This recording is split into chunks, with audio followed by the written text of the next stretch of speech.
Hello दोस्तों, welcome back to my YouTube channel. कैसे हैं आप सब? तो चलिए शुरू करते हैं आज की न्यू सीरीज, जो 2011 के ही पीवाईक्यू हैं हिस्ट्री के। ठीक है, वो जो 2011 के ही पीवाईक्यू हैं हिस्ट्री के। चलिए दोस्तों फिर शुरू करते हैं। पेन चेंज कर लेते हैं, रेड कलर लेंगे। ओके, चलिए दोस्तों फिर शुरू करते हैं पीवाईक्यू। तो क्वेश्चन नंबर 1 हमारा है, सिंधु घाटी के लोग किस खेल की जानकारी थी? मतलब सिंधु घाटी के लोग को किस खेल को जानते थे? वो थे पासे के खेल। सिंधु घाटी के लोगों को पासे का खेल की जानकारी थी। सिंधु सभ्यता के लोगों के मनोरंजन का साधन पासे का खेल, नृत्य, शिकार, पशुओं की लड़ाई आदि था। धार्मिक उत्सव धार्मिक उत्सव समारोह भी समय समय पर धूमधाम से मनाए जाते थे। ठीक है, उस समय के जो पासे उस समय के खेल मनोरंजन के साधन थे पासे, नृत्य, शिकार, पशु की लड़ाई। ठीक है, और धार्मिक उत्सव भी मनाए जाते थे। चलिए नेक्स्ट क्वेश्चन पर देखते हैं, क्वेश्चन नंबर 2।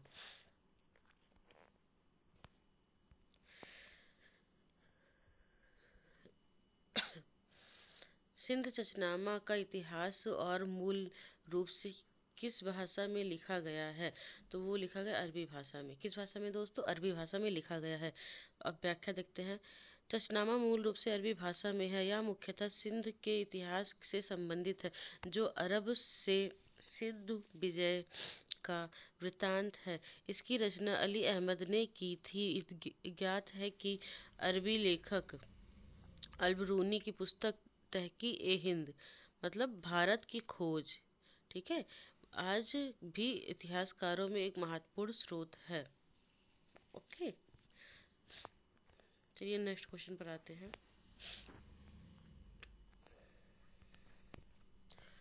नेहरू महालानोबिस युक्ति कौशल किससे संबंधित है? नेहरू महालानोबिस युक्ति कौशल किससे संबंधित है? वह है द्वितीय पंचवर्षीय योजना से। ठीक है, किससे? द्वितीय पंचवर्षीय योजना से। नेहरू महालानोबिस युक्ति कौशल द्वितीय पंचवर्षीय योजना से संबंधित है। किससे? द्वितीय पंचवर्षीय योजना से संबंधित है। द्वितीय पंचवर्षीय योजना का कार्यकाल 1956 से 1961 था। कब था? 1956 से 1961 था। इस योजना का उपनाम भौतिकवाद की योजना था। योजना के प्रति व्यक्ति आय में 20% की वृद्धि हुई थी। कितने प्रतिशत की? 20% की वृद्धि हुई थी। चलिए नेक्स्ट क्वेश्चन देखते हैं। क्वेश्चन नंबर है 4। ठीक है, क्या है क्वेश्चन नंबर 4?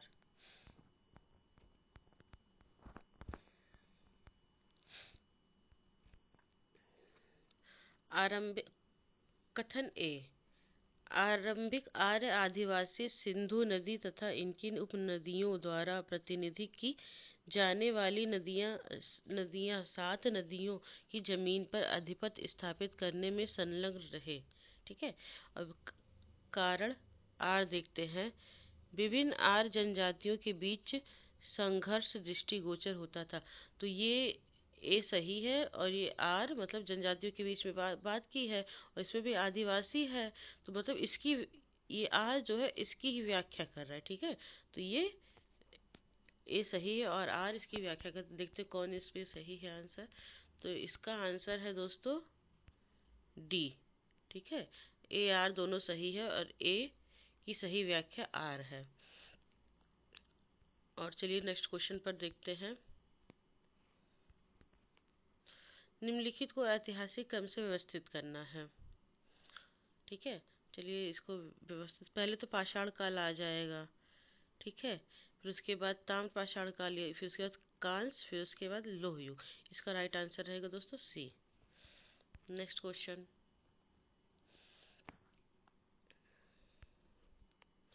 निम्नलिखित यात्रियों को भारत आगमन के क्रम से व्यवस्थित करना है। तो भारत आगमन का क्रम कब हुआ था ये बताना है। तो सबसे पहले प्राचीन इतिहास के काल में, मतलब कि ह्वेंशांग आए थे, किसके काल में? गुप्त काल में ह्वेंशांग आए थे, ठीक है। और उसके बाद इब्न बतूता, ये उनके काल, दिल्ली दिल्ली सल्तनत के शासन काल में आए थे। फिर उसके बाद है दोस्तों बर्नियर, ठीक है। किसके? बर्नियर औरंगजेब के शासन काल में आए थे। कब आए थे बर्नियर? औरंगजेब के शासन काल में आए थे। फिर उसके बाद विलियम हेजर, तो इसका राइट आंसर रहेगा दोस्तों ए। और इसकी व्याख्या देख लेते हैं। हिंसा 629 ईस्वी में भारत की यात्रा पर आया था। उसने तीर्थ यात्रियों को राजकुमार कहा है, ठीक है। तीर्थयात्रियों को क्या कहा दोस्तों? राजकुमार कहा है। जबकि इब्न बतूता 1333 में मोहम्मद बिन तुगलक के शासनकाल में आया था। बर्नियर 1656 में मुगल दरबार में आया, जो दारा और औरंगजेब के उत्तराधिकारों का साक्षी बना था। जब दारा और औरंगजेब का उत्तराधिकारी संघर्ष हो रहा था, तब यह आया था।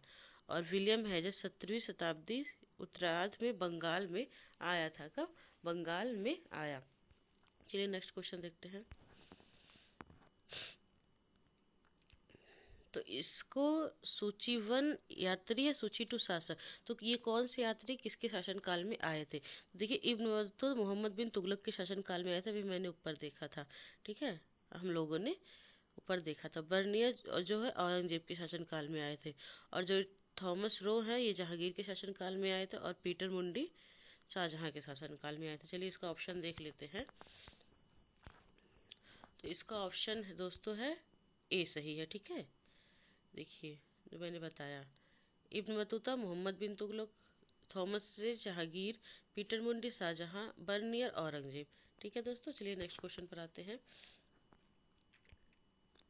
तो इसमें बताना है सूची वन को सूची टू। इसमें ये क्वेश्चन पूछा गया है कि इन सब लोगों का जब नाम, जो शासक हैं, ये सारे जो शासक हैं दोस्तों, इनका जब नाम पूरा नाम था, वो तो पूरा नाम किससे शुरू होता है? जहीरुद्दीन, जलालुद्दीन, आलमगीर की नूरुद्दीन, ठीक है। तो इसका, तो ये जो जलालुद्दीन किसका रहेगा? जलालुद्दीन रहेगा बाबर, जलालुद्दीन मोहम्मद बाबर, ठीक है।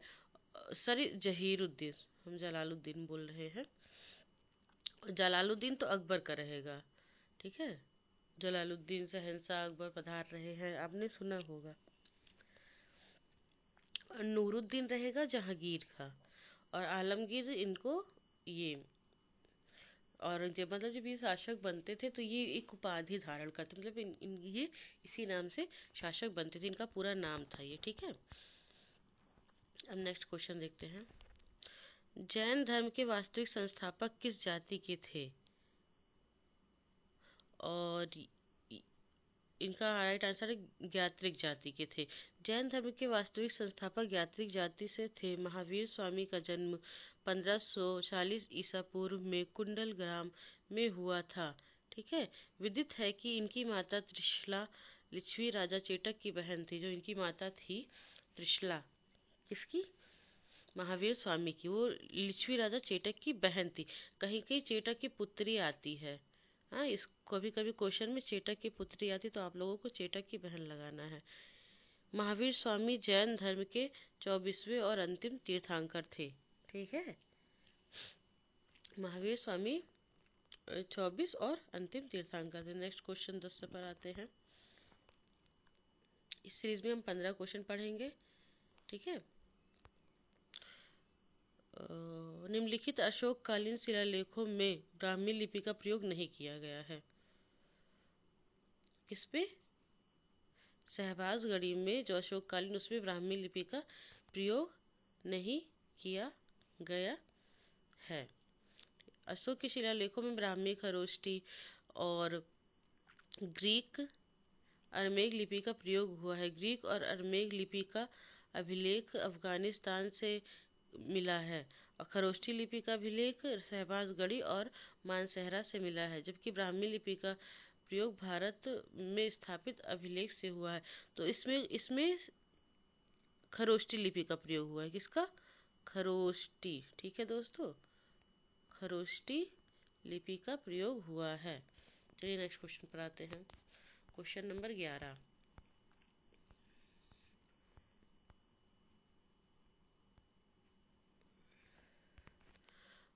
भारत रोम व्यापार संबंध में तीसरा और चौथी शताब्दी तीसरी सॉरी भारत रोम व्यापार संबंध में तीसरी और चौथी शताब्दी में कमी आई। कारण क्या दिया है? ब्राह्मणत्व के बढ़ते हुए प्रबुद्ध ने समुद्र यात्रा पर प्रतिबंध लगाया था। ठीक है, इसीलिए कमी आई थी। तो ये सही है, ए और आर दोनों सही है, और ए की सही व्याख्या आर है। तो इसका राइट आंसर रहेगा दोस्तों सी। चलिए नेक्स्ट क्वेश्चन पर देखते हैं।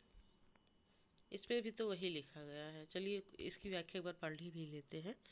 चौथी शताब्दी ईसा पूर्व में भारत रोम के मध्य व्यापार में कमी आई, क्योंकि इस समय भारत में कई राज्यों पर विदेशियों का कब्जा हो चुका था और ब्राह्मणवादी व्यवस्था जटिल हो गई थी, जिससे समुद्री यात्रा करना पाप समझा जाता था। ओके, अब चलते हैं क्वेश्चन नंबर 12 पर। अभिकथन ए।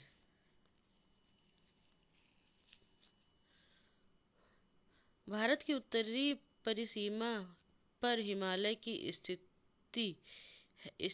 है। उत्तरी परिसीमा पर हिमालय स्थित है। इसकी दक्षिणी पूर्वी पश्चिमी परिसीमा मुक्त सागर से घिरी हुई है। ठीक है, तो ये तो एकदम सही है। इस प्रकार दुनिया के अन्य भागों से कट गए हैं। इस प्रकार दुनिया भारत के अन्य भागों से कटी, तो सरासर गलत है। तो इसका राइट आंसर रहेगा दोस्तों ए सही है, ए सही है और आर गलत है। ओके, व्याख्या देखते हैं। भारत की प्राकृतिक सीमा उत्तर हिमालय से और बाकी 3 और समुद्रों से घिरी हुई है, जिससे भारत आदिकाल से दुनिया के शेष भागों के संपर्क में है। ओके, इस काल में ही इस काल से ही भारत का व्यापार यूरोप, मध्य एशिया और अफ्रीकी महाद्वीप से होता रहा है। और चलिए नेक्स्ट क्वेश्चन पर देखते हैं। Question number 13। नीचे दिए गए ऐतिहासिक क्रम को व्यवस्थित कीजिए। ठीक है, कूट से लगाना है, इसको भी क्रम से लगाना है, क्रम से व्यवस्थित करना है। तो दिया गया है ग्रीक, रोमन, शक, प्रतिहार। तो इसमें पहले कौन से शासक, किसका शासक था, उसके बाद किसका शासक था? तो पहले शासक था इनका रोमन का। ठीक है, फिर उसके बाद आ जाएगा ग्रीक, फिर उसके बाद आ जाएगा शक, और उसके बाद आ जाएगा प्रतिहार। प्रतिहार सबसे लास्ट में रहेगा। ठीक है, तो इसका राइट आंसर है दोस्तों बी। देखते हैं इसमें व्याख्या क्या है। रोम से भारत का संपर्क बेहद प्राचीन काल से ही रहा है। संभवतः दक्षिण भारत में महापाषाण काल से ही मौर्योत्तर काल में ही प्रथम ग्रीक भारत आए। इसके बाद शकों का भारत आगमन हुआ, जो पश्चिमी भारत में बसे। चलिए क्वेश्चन नंबर 14 पे। निम्नलिखित देवताओं का ऋग्वैदिक कालीन समाज में उनके महत्व के क्रम में व्यवस्थित कीजिए। महत्व के क्रम में व्यवस्थित कीजिए। तो सबसे पहले थे इंद्र। इंद्र का उल्लेख ऋग्वैदिक काल में बहुत किया गया है, तो और इंद्र का महत्व बहुत था। तो इंद्र के बाद आ जाएंगे अग्नि, और अग्नि के बाद आ जाएंगे दोस्तों वरुण, और वरुण के बाद आ जाएंगे मारुत। तो इसका जो राइट आंसर रहेगा बी। देखिए 1 3 2 4 इंद्र, अग्नि, वरुण और मारुत। इसकी व्याख्या देख लेते हैं। वैदिक काल में प्रमुख देवताओं में इंद्र, अग्नि, वरुण, सोम, मारुत, प्रजन आदि थे। विशेष तथ्य क्या है देखें। ऋग्वेद के सबसे महत्वपूर्ण देवता इंद्र थे, जिन्हें पुरंदर भी कहा गया है। इंद्र की स्तुति पर 250 सूक्त मिलते हैं। ऋग्वेद के दूसरे महत्वपूर्ण देवता अग्नि हैं। अग्नि की स्तुति पर 200 सूक्त मिलते हैं। तीसरे प्रमुख देवता वरुण थे। ठीक है, देखिए इंद्र का उल्लेख, इंद्र पर 250, अग्नि पर 200, और तीसरे जो है वरुण। ठीक है, जो जल निधि का प्रतिनिधित्व करते थे, जो वरुण देवता थे वो जल निधि का प्रतिनिधित्व करते थे। और उसके बाद मारुत, मारुत आंधी और तूफान के देवता माने जाते हैं। ठीक है, अब हम लोग पढ़ेंगे, यही लास्ट क्वेश्चन आज का रहेगा। चलिए देखते हैं। तो ये दिया गया है स्रोत सूत्र, सॉरी सूचीवर को सूची 2 से मिलाना है। एक में दिया गया स्रोत सूत्र, ग्रह सूत्र, धर्म सूत्र, शल्व सूत्र। ठीक है, तो देखिए कैसे हम लोग मिलाएंगे। पहले तो देख लीजिए ग्रह सूत्र। ग्रह सूत्र किससे आता है? ग्रह सूत्र घर, तो ये रहेगा दैनिक जीवन से संबंधित समारोह के लिए निर्देशित। ठीक है, तो इसका ऑप्शन ए का 3। और धर्म सूत्र, धर्म सूत्र लौकिक धार्मिक और लौकिक विधियों का प्रशासन। धर्म सूत्र धार्मिक और लौकिक विधि एवं प्रशासन। श्रोत्र सूत्र बलियों तथा अग्नि देवियों के माप के निर्माण संबंधित नियम। शल्व सूत्र महाबलिदानों को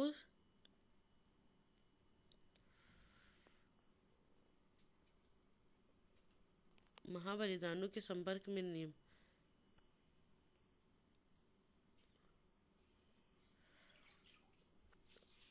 स्रोत सूत्र का ये रहेगा, स्रोत सूत्र का रहेगा